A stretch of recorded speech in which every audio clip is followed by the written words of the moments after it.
Dracula's Guest is believed to be a discarded chapter from the main novel, and the story centers on an unnamed Englishman, probably Jonathan Harker, who has a frightening experience in a remote graveyard on Walpurgis nacht. Now, stay with Dracula's Guest, produced by Key of Fear. When we started for our drive, the sun was shining brightly on Munich, and the air was full of the joyousness of early summer. Just as we were about to depart, Herr Delbruck, the maître d'hôtel of the Quatre Saisons where I was staying, came down bareheaded to the carriage, and after wishing me a pleasant drive, said to the coachman, still holding his hand on the handle of the carriage door, "Remember, you are back by nightfall. The sky looks bright, but there is a shiver in the north wind that says there may be a sudden storm. But I am sure you will not be late."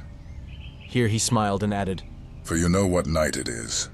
Johann answered with an emphatic, "Ja, mein Herr," and touching his hat, drove off quickly. When we had cleared the town, I said, after signaling to him to stop, "Tell me, Johann, what is tonight?" He crossed himself, as he answered laconically, Walpurgis Nacht. Then he took out his watch, a great old-fashioned German silver thing as big as a turnip, and looked at it, with his eyebrows gathered together and a little impatient shrug of his shoulders. I realized that this was his way of respectfully protesting against the unnecessary delay, and sank back in the carriage, merely motioning him to proceed. He started off rapidly, as if to make up for lost time. Every now and then the horses seemed to throw up their heads and sniff the air suspiciously. On such occasions I often looked round in alarm. The road was pretty bleak, for we were traversing a sort of high windswept plateau. As we drove, I saw a road that looked but little used, and which seemed to dip through a little winding valley. It looked so inviting that, even at the risk of offending him, I called Johann to stop, and when he had pulled up, I told him I would like to drive down that road. He made all sorts of excuses and frequently crossed himself as he spoke. This somewhat piqued my curiosity, so I asked him various questions. He answered fencingly and repeatedly looked at his watch in protest. Finally I said, "Well, Johann, I want to go down this road. I shall not ask you to come unless you like, but tell me why you do not like to go. That is all I ask." For answer, he seemed to throw himself off the box, so quickly did he reach the ground. Then he stretched out his hands appealingly to me and implored me not to go. There was just enough of English mixed with the German for me to understand the drift of his talk. He seemed always just about to tell me something, the very idea of which evidently frightened him. But each time he pulled himself up, saying, Walpurgis Nacht! Walpurgis Nacht! Walpurgis Nacht! I tried to argue with him, but it was difficult to argue with a man when I did not know his language.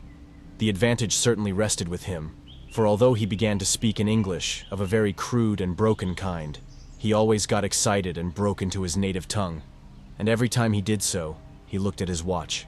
Then the horses became restless and sniffed the air. At this he grew very pale, and looking around in a frightened way, he suddenly jumped forward, took them by the bridles, and led them on some 20 feet. I followed and asked why he had done this. For an answer he crossed himself, pointed to the spot we had left, and drew his carriage in the direction of the other road, indicating a cross, and said, first in German, then in English, Begraben ihn, was sich selbst getötet hat. Buried him what killed themselves. I remembered the old custom of burying suicides at crossroads. Ah, I see. A suicide. How interesting. But for the life of me, I could not make out why the horses were frightened. Whilst we were talking, we heard a sort of sound between a yelp and a bark. It was far away, but the horses got very restless, and it took Johann all his time to quiet them. He was pale and said, It sounds like a wolf, but yet there are no wolves here now. No, I said, questioning him. Isn't it long since the wolves were so near the city? Long, very long. He answered. In the spring and summer. But with the snow, the wolves have been here not so long. Whilst he was petting the horses and trying to quiet them, dark clouds drifted rapidly across the sky. The sunshine passed away, and a breath of cold wind seemed to drift over us. It was only a breath, however, and more of a warning than a fact, for the sun came out brightly again. Johann looked under his lifted hand at the horizon and said, The storm of snow, he comes before long time. Then he looked at his watch again, and straightway holding his reins firmly, for the horses were still pawing the ground restlessly and shaking their heads, He climbed to his box as though the time had come for proceeding on our journey. I felt a little obstinate and did not at once get into the carriage. "Tell me," I said, "about this place where the road leads," and I pointed down. Again he crossed himself and mumbled a prayer before he answered. "It is unholy." "What is unholy?" I inquired. "The village?" "Then there is a village?" No one lives there, hundreds of years. My curiosity was piqued. "But you said there was a village?" There was, but not now." "Where is it now?" Whereupon he burst out into a long story in German and English, so mixed up that I could not quite understand exactly what he said. Roughly, I gathered that long ago, hundreds of years, men had died there and been buried in their graves. But sounds were heard under the clay, and when the graves were opened, men and women were found rosy with life, and their mouths red with blood. And so, in haste to save their lives, and their souls, and here he crossed himself, those who were left fled away to other places, where the living lived and the dead were dead, and not something. He was evidently afraid to speak the last words. As he proceeded with his narration, he grew more and more excited. It seemed as if his imagination had got hold of him, and he ended in a perfect paroxysm of fear, white-faced, perspiring, trembling, and looking round him as if expecting that some dreadful presence would manifest itself there in the bright sunshine on the open plain. Finally, in an agony of desperation, he cried, "Walpurgis nacht," and pointed to the carriage for me to get in. All my English blood rose at this, and standing back I said, "You are afraid, Johann, you are afraid. Go home, I shall return alone, the walk will do me good." The carriage door was open. I took from the seat my oak walking stick, which I always carry on my holiday excursions, and closed the door, pointing back to Munich, and said, "Go home, Johann. Walpurgis nacht doesn't concern Englishmen." The horses were now more restive than ever, and Johann was trying to hold them in, while excitedly imploring me not to do anything so foolish. I pitied the poor fellow, he was so deeply in earnest, but all the same I could not help laughing. His English was quite gone now. In his anxiety he had forgotten that his only means of making me understand was to talk my language, so he jabbered away in his native German. It began to be a little tedious. After giving the direction, "Home," I turned to go down the crossroad into the valley. With a despairing gesture, Johann turned his horses towards Munich. I leaned on my stick and looked after him. He went slowly along the road for a while. Then there came over the crest of the hill a man tall and thin. I could see so much in the distance. When he drew near the horses, they began to jump and kick about, then to scream with terror. Johann could not hold them in. They bolted down the road, running away madly. I watched them out of sight, then looked for the stranger, but I found that he too was gone. With a light heart, I turned down the side road through the deepening valley to which Johann had objected. There was not the slightest reason that I could see for his objection, and I dare say I tramped for a couple of hours without thinking of time or distance, and certainly without seeing a person or a house. So far as the place was concerned, it was desolation itself. But I did not notice this particularly till, on turning a bend in the road, I came upon a scattered fringe of wood. Then I recognized that I had been impressed unconsciously by the desolation of the region through which I had passed. I sat down to rest myself, and began to look around. It struck me that it was considerably colder than it had been at the commencement of my walk. A sort of sighing sound seemed to be around me with, now and then, high overhead, a sort of muffled roar. Looking upwards, I noticed that great thick clouds were drafting rapidly across the sky from north to south, at a great height. There were signs of a coming storm in some lofty stratum of the air. I was a little chilly, and, thinking that it was the sitting still after the exercise of walking, I resumed my journey. The ground I passed over was now much more picturesque. There were no striking objects that the eye might single out, but in all there was a charm of beauty. I took little heed of time, and it was only when the deepening twilight forced itself upon me that I began to think of how I should find my way home. The air was cold, and the drifting of clouds high overhead was more marked. They were accompanied by a sort of far-away rushing sound, through which seemed to come at intervals that mysterious cry which the driver had said came from a wolf. For a while I hesitated. I had said I would see the deserted village, so on I went and presently came on a wide stretch of open country, shut in by hills all around. Their sides were covered with trees which spread down to the plain, dotting in clumps the gentler slopes and hollows which showed here and there. I followed with my eye the winding of the road, and saw that it curved close to one of the densest of these clumps, and was lost behind it. As I looked, there came a cold shiver in the air, and the snow began to fall. I thought of the miles and miles of bleak country I had passed, and then hurried on to seek shelter of the wood in front. Darker and darker grew the sky, and faster and heavier fell the snow, till the earth before and around me was a glistening white carpet, the further edge of which was lost in misty vagueness. The road was here but crude, and when on the level its boundaries were not so marked as when it passed through the cuttings, and in a little while I found that I must have strayed from it, for I missed underfoot the hard surface, and my feet sank deeper in the grass and moss. Then the wind grew stronger, and blew with ever-increasing force, till I was fain to run before it. The air became icy cold, and in spite of my exercise, I began to suffer. The snow was now falling so thickly and whirling around me in such rapid eddies that I could hardly keep my eyes open. Every now and then the heavens were torn asunder by vivid lightning, and in the flashes I could see ahead of me a great mass of trees, chiefly yew and cypress, all heavily coated with snow. I was soon amongst the shelter of the trees, and there in comparative silence I could hear the rush of the wind high overhead. Presently the blackness of the storm had become merged in the darkness of the night. By and by the storm seemed to be passing away. It now only came in fierce puffs or blasts. At such moments the weird sound of the wolf appeared to be echoed by many similar sounds around me. Now and again, through the black mass of drifting cloud, came a straggling ray of moonlight which lit up the expanse, and showed me that I was at the edge of a dense mass of cypress and yew trees. As the snow had ceased to fall, I walked out from the shelter and began to investigate more closely. It appeared to me that, amongst so many old foundations as I had passed, there might be still standing a house in which, though in ruins, I could find some sort of shelter for a while. As I skirted the edge of the copse, I found that a low wall encircled it, and following this, I presently found an opening.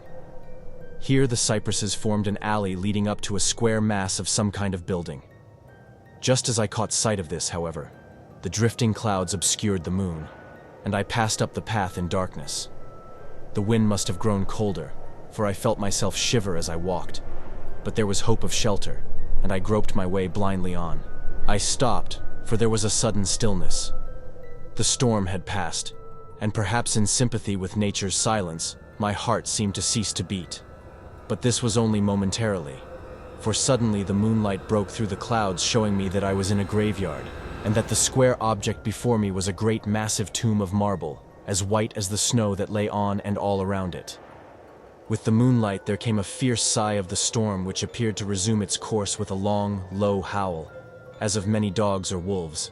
I was awed and shocked, and I felt the cold perceptibly grow upon me till it seemed to grip me by the heart. Then, while the flood of moonlight still fell on the marble tomb, the storm gave further evidence of renewing, as though it were returning on its track. Impelled by some sort of fascination, I approached the sepulchre to see what it was, and why such a thing stood alone in such a place. I walked around it and read, over the Doric door, in German, Countess Dolingen of Gratz in Styria, sought and found death, 1801. On the top of the tomb, seemingly driven through the solid marble, for the structure was composed of a few vast blocks of stone, was a great iron spike or stake. On going to the back I saw, graven in great Russian letters, "The dead travel fast." There was something so weird and uncanny about the whole thing that it gave me a turn and made me feel quite faint. I began to wish, for the first time, that I had taken Johann's advice. Here a thought struck me, which came under almost mysterious circumstances, and with a terrible shock. This was Walpurgis night. Walpurgis night was when, according to the belief of millions of people, the devil was abroad. When the graves were opened, and the dead came forth and walked. When all evil things of earth and air and water held revel. This very place the driver had specially shunned. This was the depopulated village of centuries ago. This was where the suicide lay, and this was the place where I was alone, unmanned, shivering with cold in a shroud of snow with a wild storm gathering again upon me. It took all my philosophy, all the religion I had been taught, all my courage, not to collapse in a paroxysm of fright. And now a perfect tornado burst upon me. The ground shook as though thousands of horses thundered across it, and this time the storm bore on its icy wings, not snow, but great hailstones which drove with such violence that they might have come from the thongs of Balearic slingers' hailstones that beat down leaf and branch and made the shelter of the cypresses of no more avail than though their stems were standing corn. At the first I had rushed to the nearest tree, but I was soon fain to leave it and seek the only spot that seemed to afford refuge, the deep Doric doorway of the marble tomb. There, crouching against the massive bronze door, I gained a certain amount of protection from the beating of the hailstones, for now they only drove against me as they ricocheted from the ground and the side of the marble. As I leaned against the door, it moved slightly and opened inwards. The shelter of even a tomb was welcome in that pitiless tempest, and I was about to enter it when there came a flash of forked lightning that lit up the whole expanse of the heavens.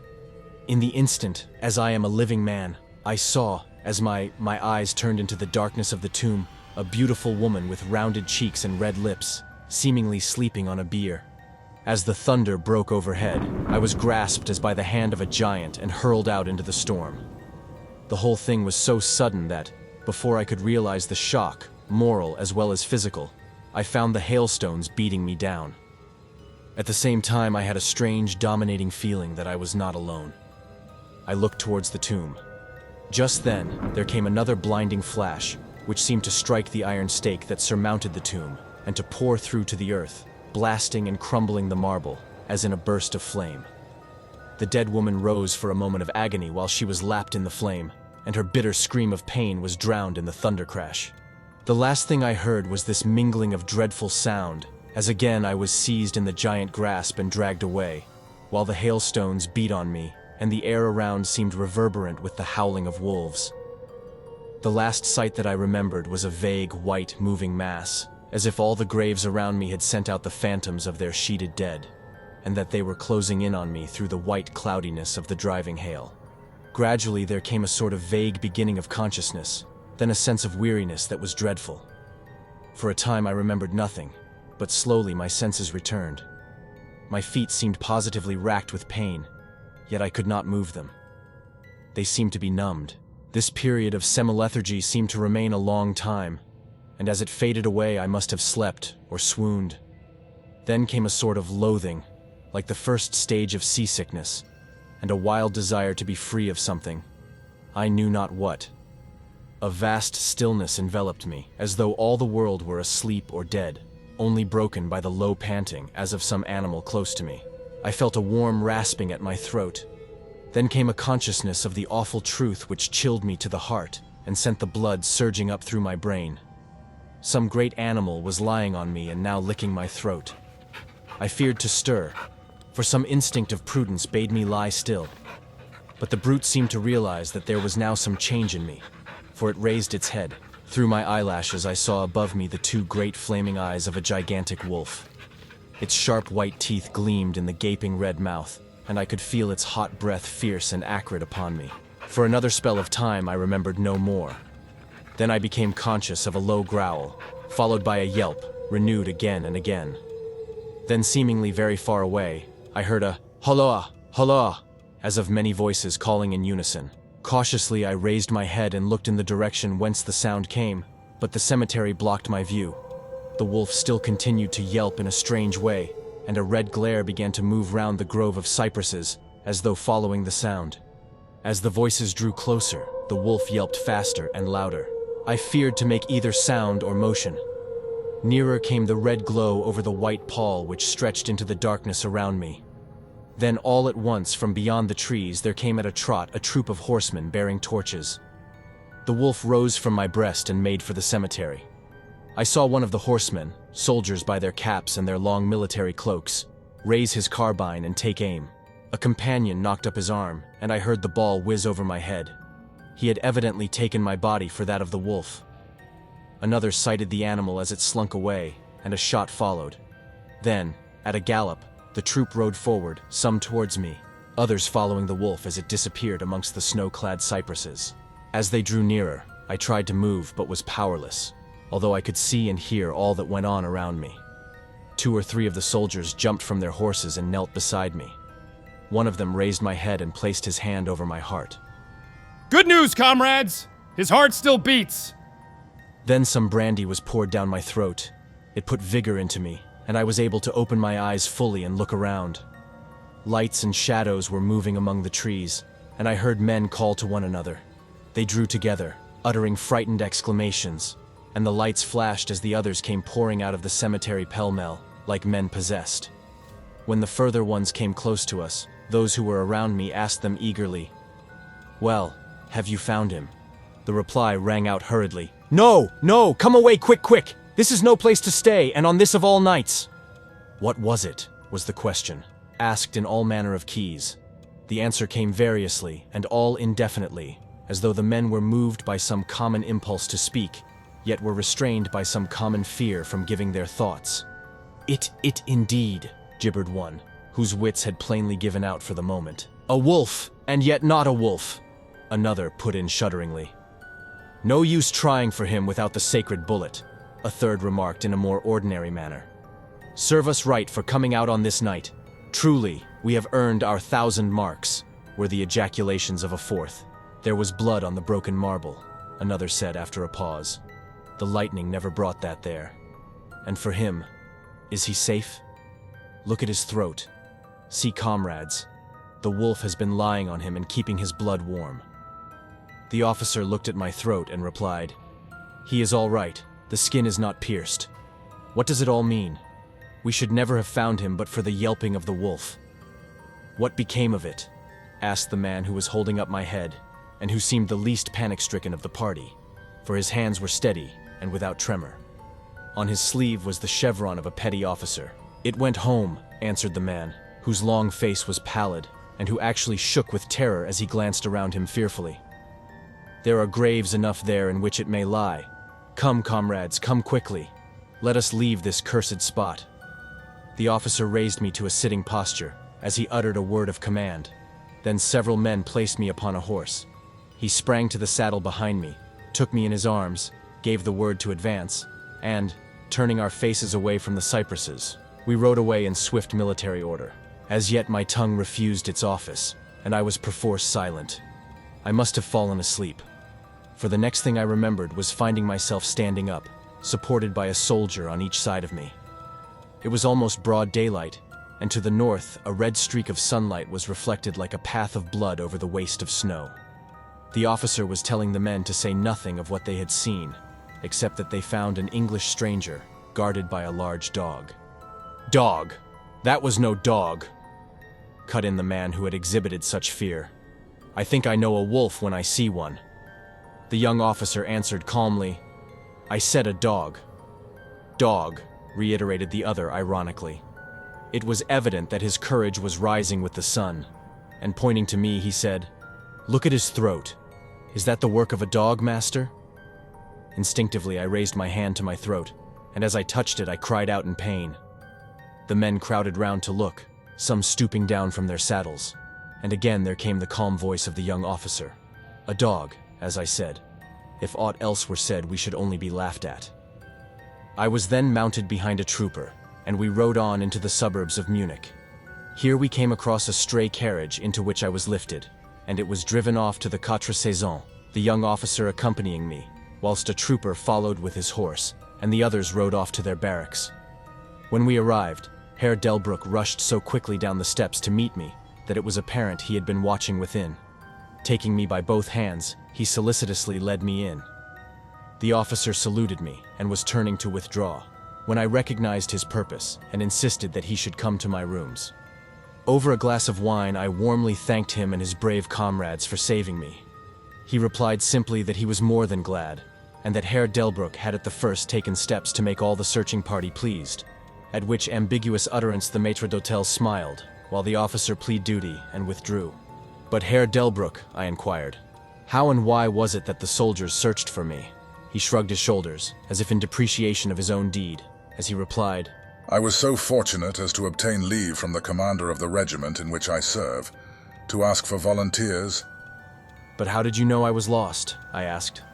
"The driver came hither with the remains of his carriage, which had been upset when the horses ran away." "But surely you would not send a search party of soldiers merely on this account?" "Oh, no. But even before the coachman arrived, I had this telegram from the boyar whose guest you are. And he took from his pocket a telegram which he handed to me, and I read, Bistritz. Be careful of my guest. His safety is most precious to me. Should aught happen to him, or if he be missed, spare nothing to find him and ensure his safety. He is English, and therefore adventurous. There are often dangers from snow and wolves and night. Lose not a moment if you suspect harm to him. I answer your zeal with my fortune. Dracula. As I held the telegram in my hand, the room seemed to whirl around me, and if the attentive maître d'hôtel had not caught me, I think I should have fallen. There was something so strange in all this, something so weird and impossible to imagine, that there grew on me a sense of my being in some way, the sport of opposite forces, the mere vague idea of which seemed in a way to paralyze me.